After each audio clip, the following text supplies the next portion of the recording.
பாருங்க மக்கள் எவ்வளவு தூரம் நாங்க கஷ்டப்படுற மக்களுக்கு உதவி செய்வோம்ட்டு எவ்வளவு மக்கள் வந்திருக்காங்கன்ட்டு.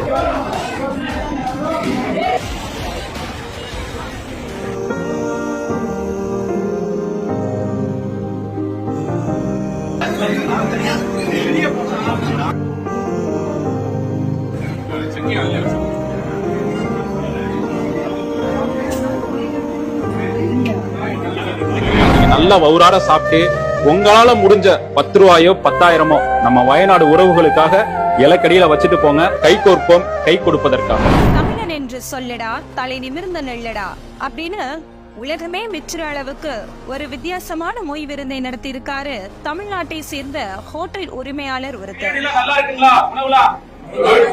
ஒரு விருந்து ஏற்பாடு மாதிரி இருக்கா? இது பாதிக்கப்பட்ட மக்களுக்கு ஒரு சந்தோஷம். அவங்க வழியை நம்மளால ஷேர் பண்ணிக்க முடியாது, ஆனா அவங்களுக்கு ஏதாவது வகையில நம்ம உதவி செய்யலாம். அதுக்கான ஒரு நிகழ்வு தான்.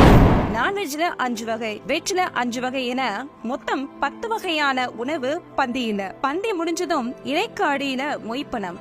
என்னங்க, கேட்கவே ரொம்ப ஆச்சரியமா இருக்குல்ல?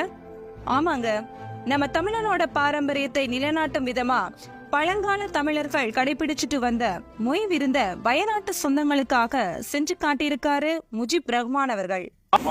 எல்லாருமே நமக்கான விருந்தாளிகள். அவங்க ரொம்ப கண்ணியமா எந்த ஒரு இது இல்லாம, ஏன்னா அவங்க கொடுக்கக்கூடிய 1 ரூபாயா இருந்தாலும் ஒவ்வொரு ரூபாயும் பாதிக்கப்பட்ட மக்களுக்காக போய் சேரப்போகுது. அதனால ரொம்ப கவனமா சிரிச்ச முகத்தோட அவங்க ரொம்ப வரவேற்று ஒரு விருந்தாளியா அவங்க கண்ணியப்படுத்தி அனுப்புங்க. நாளைக்கு இப்ப போற நம்ம இந்த விதை மிக பெருசாகும். தமிழ்நாடு முழுவதும் உலகம் முழுவதும் இது பரவுச்சு அப்படின்னா இந்த சுயமரியாதை விருந்துங்கிறத திருப்பி மீட்டெடுத்ததுக்கான ஒரு வாய்ப்பா இது நமக்கு அமையும். எல்லாம் செஞ்சிடலாமா? நல்லபடியா சக்சஸா பண்ணுவோம். நம்ம ஸ்டார்ட் பண்ணிடலாம். கேரளாவில் வயநாடு மக்களுக்காக நம்ம உதவி பண்ணுறதுக்காக அந்த மொய் விருந்து ஏற்பாடு பண்ணியிருக்காங்க. நம்மளால் முடிஞ்ச உதவிகளை சேர்ந்து செய்வோம். இது ஒரு ஆரம்பமாக இருக்குது. இந்த மாதிரி எல்லா இடத்துலையும் பண்ணுனா மித்தவங்களுக்கு பயனுள்ளதாக இருக்கும். வயநாடு மக்களுக்காக வைக்கிறாங்க. அட்டு மொய் வைக்க வந்திருக்கேன். ஓகே. திண்டுக்கல் மாநகரில் முஜிபு கேரளா மக்களுக்காக பாதிக்கப்பட்டதாக மிகப்பெரிய ஒரு மொய் விருந்து ஏற்பாடு பண்ணியிருக்காரு. ஒரு சந்தோஷமாக இருக்குது சார். நான் கேள்விப்பட்டிருக்கேன். இதில் பழைய இது ஹிஸ்டரி இதெல்லாம் கேள்விப்பட்டிருக்கேன். வீட்டிலே கஷ்டம்னா அவங்க மொய் விருந்து வைப்பாங்க, அதெல்லாம் கேள்விப்பட்டிருக்கேன். இதை பார்க்கும்போது ஒரு நியூ எக்ஸ்பீரியன்ஸாக இருக்குது. அங்கே போய் யாருக்கும் ஹெல்ப் பண்ண முடியாது நம்மளால். சரி, ஸோ நம்மளால் முடிஞ்சதை இவங்க மூலமாக ஹெல்ப் பண்ணலாமே.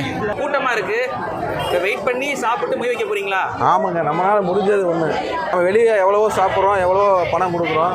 இருந்தாலும் இந்த ஒரு வயநாட்டை நடந்தக்கூடிய ஒரு பேரழிவுக்காண்டி இவங்க இப்படி ஒன்று பண்ணுறாங்க. அந்த இதுக்கு நம்மளால் முடிஞ்சதாக ஒரு சப்போர்ட் பண்ணுவோம்.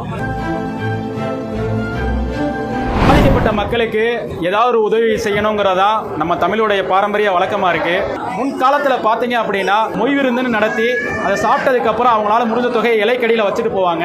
அந்த பணத்தை எடுத்து ஒரு கஷ்டப்படுற மக்களுக்கு மீட்டெடுக்கிறதா அந்த மொய் விருந்தோட கான்செப்ட்.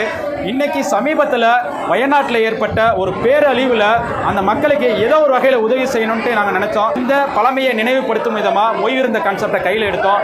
இன்னைக்கு மக்கள் எல்லாம் ஒன்று திரண்டு ஒரு ஆயிரக்கணக்கான மக்கள் இன்னைக்கு நாங்கள் இருக்கோம், கை கோர்த்து கை கொடுப்போங்கிற கான்செப்ட்ல இன்னைக்கு எல்லா மக்களும் ஒன்று சேர்ந்திருக்காங்க. ரொம்ப மகிழ்ச்சியா இருக்கு. உறவுகளை இழந்து, உடைமைகளை இழந்து, நிலங்களை இழந்து பரிதவிச்சு நிற்கும் வயநாட்டு மக்களுக்காக பல இடங்கள்ல இருந்தும் பலராலும் நிறைய உதவிகள் போய் சேர்ந்துகிட்டு தான் இருக்கு. அதுல வித்தியாசமான முறையில பழமையான மொய் விருந்த நடத்தி தமிழர்கள் ஒவ்வொருத்தரோட பங்கையும் கொண்டு சேர்த்திருக்காரு இந்த ஹோட்டல் உரிமையாளர் முஜிப் ரஹ்மான் அவர்கள். இவருக்கு நம்ம சார்பாக வாழ்த்துக்களை தெரிவிச்சுக்கலாம்.